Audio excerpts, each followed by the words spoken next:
اور اچھا ایک انصاف کیا ہے ہمارے غیر ملکی معاشرے نے، مغربی معاشرے نے، کہ ہم نے عورت کو آزادی دی ہے، مگر آزادی عجیب و غریب ہے۔ میں وہاں ایک مرتبہ جب سب سے پہلے جانا ہوا کینیڈا، سب سے پہلے جب گیا تھا،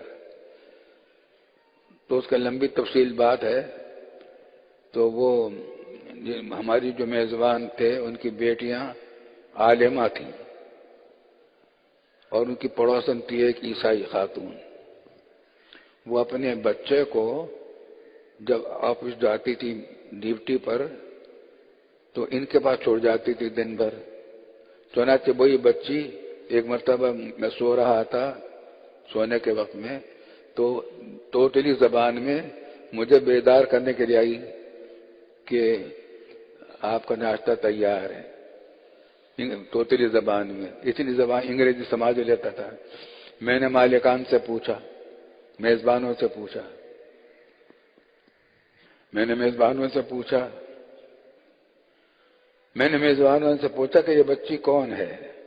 کہا کہ یہ ہماری پڑوسن کی بچی ہے۔ کیا مذہب ہے؟ عیسائی ہے۔ ماں کہاں جاتی ہے؟ ماں ڈیوٹی پر جاتی ہے، ملازمت کرتی ہے۔ بچی کا باپ کہاں ہے؟ یہ بات ہو رہی ہے کینیڈا میں۔ وہ کہہ رہے میرا باپ جو ہے وہ اٹلی میں کام کرتا ہے، ملازمت کرتا ہے۔ یہ بھی ملازمت یہاں کر رہی ہے بیوی، باپ وہاں ملازمت کر رہا ہے، اور بچی پل رہی ہے مسلمانوں کے گھر میں۔ تو میں نے پوچھا گھر والوں سے کہ بھئی تمہیں تو بچی کو بہت اچھا موقع ہے، اس کو تم آداب سکھاؤ اسلام کے، اور اس کو تربیت بھی دے سکتے ہو۔ کہنے لگے کچھ ماں نے تو یہ کہا ہے ہم سے کہ تم میری بچی کو بھی ایسا ہی بناؤ جیسی تم ہو۔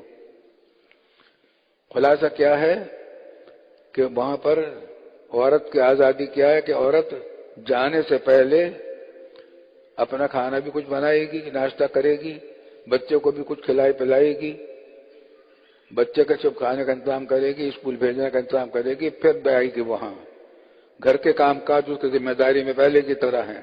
حالانکہ اسلام نے جو تعلیم دی اس میں یہ ہے کہ تعلیم خرچے کی سارا خرچہ، سارے کی ذمہ داریاں باپ کی ہے، ماں کی نہیں ہے۔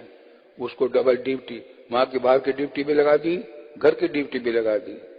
اور حالانکہ اسلام کی معاشرے میں یہ ہے کہ گھر کے کام کاج عورتیں سنبھالیں، باہر کے کمانے کا کام مرد کریں۔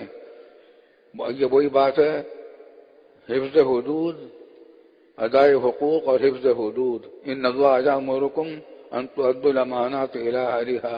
ہر ایک کو اس کا حق دے دو، حق میں کوتاہی نہ کرو، لیکن ایک کا حق دوسرے کو نہ دو، حدود کی پابندی کرو، ادائے حقوق اور حفظ حدود۔ اللہ تعالی ہمیں اس کی توفیق عطا فرمائے۔